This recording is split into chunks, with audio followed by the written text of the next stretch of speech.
event. I want to say a big thank you to Queen Mary University of London, the organizers of this event, and most especially to Aisha, who's followed up on me, and to Dr. J.R. Williams and Dr. Wormleyton. I don't know where they are today, but they supervised my final year project 40 years ago. And I'm hoping that today, whilst I make my presentation, people would begin to understand the impact that lecturers would have in the lives of their students, what your final year project or your coursework could actually have as an impact in your life, or what your PhD could translate into, because the business I've run for 33 years has been a result of my doctorate in University of Bradford.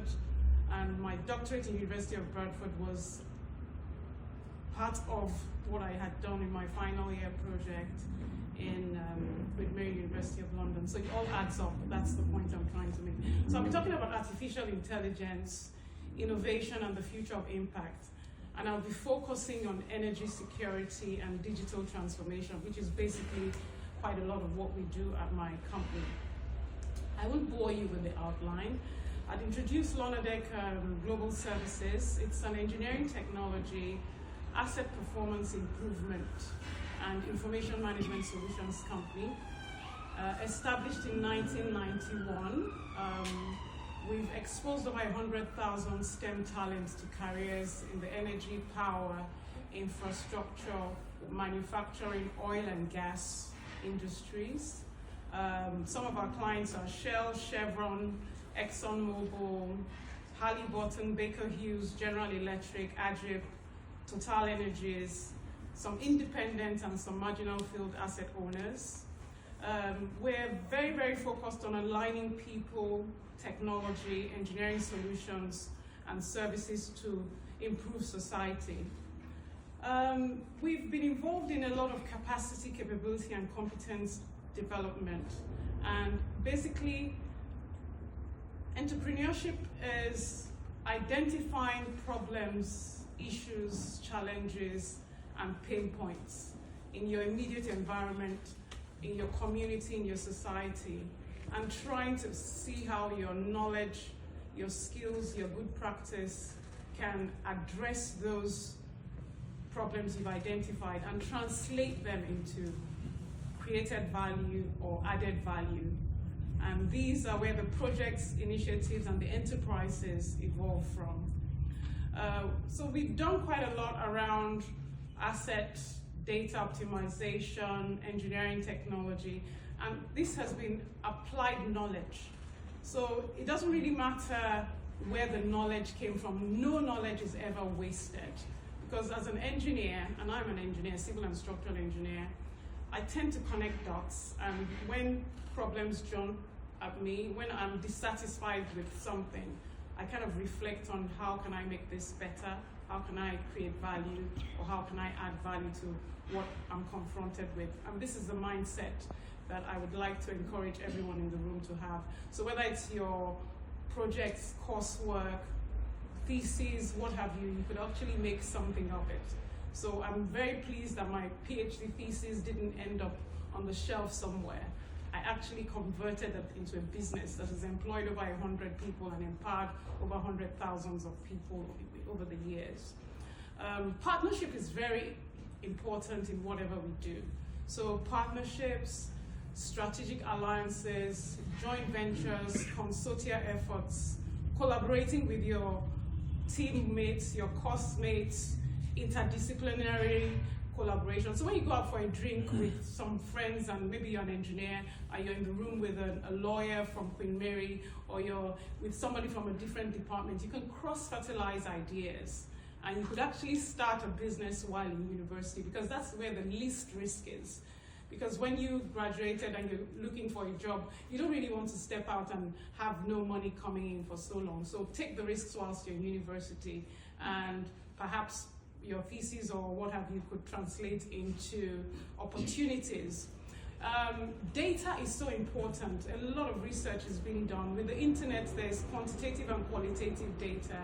A lot of management consulting companies publish findings, and from those findings, you could actually decide that there is a particular problem that interests you, and you can create an enterprise from it. So we've had a partner for 23 years now. That was when we celebrated 20 years in London. And I think integrity and equity in relationships is so important, because without the partnerships, you can't really scale and do things globally or regionally at speed, because you can't be everywhere all the time. So you've got to leverage relationships, and integrity and equity comes to play when you want to scale. So we do have activities running across African countries, the UAE and USA, through partnerships and collaborations, and through various partners. I just mentioned one of our partners who we've had a partnership with for 23 years, but we have many other partners who we've had partnerships for from 2 to about 23 years. We have 33 years of service in the oil and gas industry. Our footprints are in education, STEM and tech, oil and gas, energy and renewables, commerce and manufacturing, infrastructure, agro-allied, medical and pharmaceuticals. But I'd like us to focus on the jobs of the future, because to create value in an enterprise, you need to think about the kind of jobs, because you need people, processes, and systems to create value at scale. So you've got to think of what jobs will be relevant in the future. And I'll be looking at sustainability, energy security, and digital transformation as the particular case study, in my case of Lonadek being an alumni of Queen Mary University and leveraging my final year project in Queen Mary University, my doctorate in University of Bradford, to create a business and an enterprise. So the kind of jobs we are looking at are data analysts, IT admin, cloud technologies, systems integrators, digital twin support services, business intelligence, project management, and sustainability. Those jobs will be there going forward. So I've kind of looked at what's going to happen between 2025 and 2030, which is when we expect to have achieved the Sustainable Development Goals by 2030. My experience and my journey: when I arrived in England in 1980, I had never seen a computer. And I arrived from Nigeria as a maths major. Physics and chemistry were my favorite subjects, but I had never seen a computer. I went to French school, Saffron Walden, where I had my 2-year A-level program, and I was introduced to a PET, which was a computer which I got to see for the first time in my life. But because I was a maths A student, I was very committed to physics and chemistry, and I was a problem solver. I dug my teeth into getting to understand what a computer does and what it's all about. And by the time I got to my final year in Queen Mary University in 1985, I opted to take a project using computers for analysis, and that's how the competencies developed, and that's why I'm ever so grateful to my 2 professors, Professor Wormlington and Professor J.J.R. Williams, who encouraged me in that sense. So moving on from there, my doctorate in University of Bradford, I went back to Nigeria after training to become a chartered engineer. So I do encourage people, after whatever qualifications you have in university, to immerse yourself in building a broad foundation in an accomplished service company.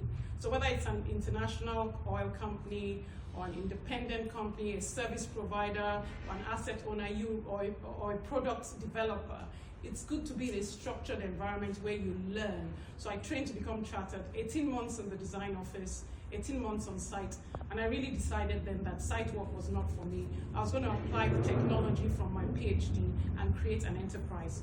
I returned to Nigeria, set up a business, focusing on identifying, developing, and engaging local talent, bridging the gap between industry and academia, and implementing technologies from original equipment manufacturers as well as proprietors of technology. So that's the core of the business. And having that focus of the value you want to create and the value you want to add forms the basis of the enterprise or the business, because you need to be flexible in business and you need to adjust to the demands of society and your environment to be able to create value sustainably. And that's basically what we've done. I've been involved with it. I was on the board of the Energy Institute for 2 terms, for 6 years, on the panel of judges with the Royal Academy of Engineering for 6 years, on the Africa Prize. I set up the Women in Energy Network, co-founded it with 2 other ladies. I've been involved in several management programs, executive development programs, of which Harvard Business School, Cornell University, and Stanford Business School have been quite impactful. So I would encourage us to, beyond technical know-how, look at enterprise and business know-how. And that's so important, as well as emotional, cultural, and intellectual quotient development. So we've got to have emotional intelligence, cultural intelligence, as well as our intellectual intelligence, because the world is a global village. If you want to run your business across geographies and time zones, you need to have those core skills. So digital transformation in the oil and gas industry cuts across exploration and production, refining, petrochemicals, chemicals and fertilizer, power, marine logistics, deep water and subsea, pipelines, flow lines and umbilicals, as well as gas utilization, so LNG, LPG, CNG. And these are our clients on the left-hand side, our technology partners, Autodesk, Aviva, ICDL and Bentley, as well as our tech implementers, Amazon Web Services, Microsoft, Linkedln, GitHub, the Energy Institute, Royal Academy of Engineering, Energy Industry Councils, and C3. So you can see that running a business in a sustainable manner for 33 years takes a lot of collaboration. I mean, it's not something you do on your own. And the future of work basically involves human capital development. You need the people for whatever you're doing. So from exploration to development phase, which is about 6 months to 5 years, that's the greenfield side of the oil and gas industry. You have the brownfield side of the oil and gas industry, which is a production phase to abandonment phase, and that takes 25 to 100 years. We're beginning to see a huge demand for more skills and talents in the production and abandonment phase as opposed to the exploration and development phase, because technology is beginning to drive the exploration and development phase, and the lack of demand for initiative is putting pressure on people looking more into the brownfield, where the vocationals, the technologists, the technicians, and the professionals provide value. So we are beginning to look at digital transformation as driving the change in the oil and gas industry. So the future of work is also looking at comparative and competitive advantages. So depending on where you're situated, if you're in Europe, if you're in Asia, if you're in Africa, if you're in the UAE, or if you're in the Americas or Canada, depending on the hydrocarbon province. And I'm speaking oil and gas here because energy security and digital transformation is my space. This is applicable to any other type of sector that you're looking at. So the opportunities are in closing the people, process, and systems gaps. And that skills gaps analysis is also very, very critical. And we're now looking at Industry 5.0, as well as oil and gas 4.0, which is where artificial intelligence plays a very important role. So whether it's education, enlightenment, empowerment, engagement, and entrepreneurship, which is the value chain of human capital development initiatives, we are beginning to look at that. It's very important to bridge the gap between industry and academia. Things are changing so fast that for you to develop the right talent, to deploy the right technological solutions, as things are rapidly changing in the environment, we need to have a talent pipeline or talent funnel that is giving us the kind of results we want that are industry ready. So in terms of systems integration for energy and oil and gas sectors between 2025 and 2030, in the digital transformation space, we'll be spending at least $3.9 trillion on Internet of Things, systems integration, digitalization, digital twins, cloud computing, artificial intelligence integration, and cyber security. We'll be spending about $16 trillion in energy security. That requires gas-to-power solutions, renewable energy, materials and metallurgy, energy efficient systems, and systems integration. In terms of artificial intelligence, there's a budget of about 15.7 trillion. This is proposed. And in that area, we're looking at healthcare, logistics, cybersecurity, and education. So in terms of energy security, there's so many other sectors connected directly and indirectly. So you've got to do your analysis on the primary sectors, the secondary sectors, and the tertiary impact sectors, and how will energy security and digital transformation play a role in the future. In 5G, $13.2 trillion, and 6G, $57.55 billion. And this is looking at smart manufacturing, healthcare, autonomous vehicles, ultra-low latency applications, and immersive technologies. So looking at 5G and 6G technologies over the next few years, areas that we can focus on as entrepreneurial opportunity areas are predictive maintenance, intelligent automation and robotics, digital twins and simulation, energy optimization and emission control, human AI collaboration, supply chain and logistics intelligence, safety and risk management. And in terms of digital transformation and data optimization, looking at Industry 5.0, which focuses on human-centric AI, circular economy and hyper-personalization, and oil and gas 4.0, digital twins, autonomous operations, blockchain-based trading, predictive maintenance, artificial intelligence-based reservoir management. There's so many opportunities around digital twins, Internet of Things, Historian, deploying PIs, SCADA, PLCs, DCS, augmented reality, virtual reality, mixed reality, and extended reality. At the end of the day, high-performance computing will increase demand for improved data center capacity. So data is the new oil and gas, or the new resource that we will be working on. And this is basically giving you a dashboard of intelligent instrumentation and control systems and dashboarding data from industrial blockchain, drones, exoskeletons, additive technologies, 5G and beyond, and mixed reality. So we're beginning to move from the physical to the digital. And basically bridging the gap between industry and academia will focus more on digital twins. So in the next few years, we're going to have digital replicas of practically everything. You could probably have digital replicas of human beings, digital replicas of physical assets, and then you could begin to look at remote management and optimization of your assets. So there's a need for STEMpreneurship, techpreneurship, intrapreneurship, and extrapreneurship. Academic entrepreneurship ecosystems development is very important. The Stanford Seed Transformation Program is a very good example whereby, apart from developing Stanford Seed alumni, we're also providing consultants as well as interns and apprenticeships and running integrated groups and businesses across geographies and time zones. Engaging with external groups and affiliations through associations, institutions, societies, and networks. So apart from the students getting involved in continuous professional development and becoming undergraduate or student members of the relevant associations, institutions, societies, and networks, the lecturers will also need to do the same so that there's cross-fertilization of ideas between industry and academia. And so we're also looking at innovation and accelerator programs within the ecosystem of the university, as well as with its alumni and with the corporates that are in partnership with the university. So sponsorship of chairs, as well as running sabbaticals, creates the kind of feedback from industry and academia that translates into industry-relevant curriculum, as well as entrepreneurship results from the students. So mentoring, coaching, career counseling, advisory board roles, interns and consultants is very important. This basically gives you an idea of continuous professional development solutions we offer and require in the oil and gas industry.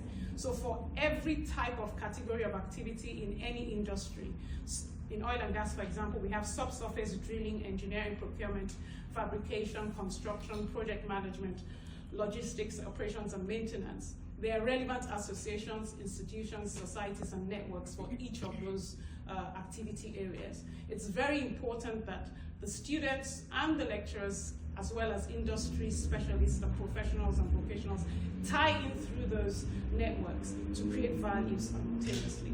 This is basically a career path, professional and entrepreneurship journey map, basically to help students understand that, upon graduation, you don't really need to look for a job if you've started an enterprise within the university community. And by bridging the gap between industry and academia and getting alumni to collaborate with the students, providing internship opportunities, consulting opportunities, and cross-fertilization of ideas will create immense value. My conclusion for AI innovation and future of impact between 2025 and 2030 is that artificial intelligence, machine learning, digital twin and data optimization talents are key to digital transformation solutions and Industry 5.0. Strategic partnerships is key to technology advancement, applied knowledge, and impact. Innovative services is tied to partnerships, strategic alliances, industry and academia collaboration. Industry-specific talent development should involve individual, corporate, and institutional capacity building.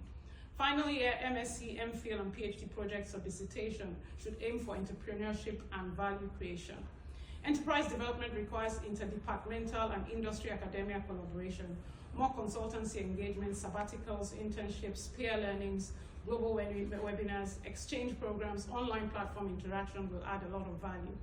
Digital upskilling will help technology-driven companies deliver their most strategic projects in a globally competitive manner. Lonadek is keen to collaborate in global solutions deployment through human capital development initiatives, fellowships, internships, and apprenticeship programs, supply chain development, hackathons, and entrepreneurship accelerator programs, and entrepreneurship development for STEMpreneurs, techpreneurs, entrepreneurs, and extrapreneurs.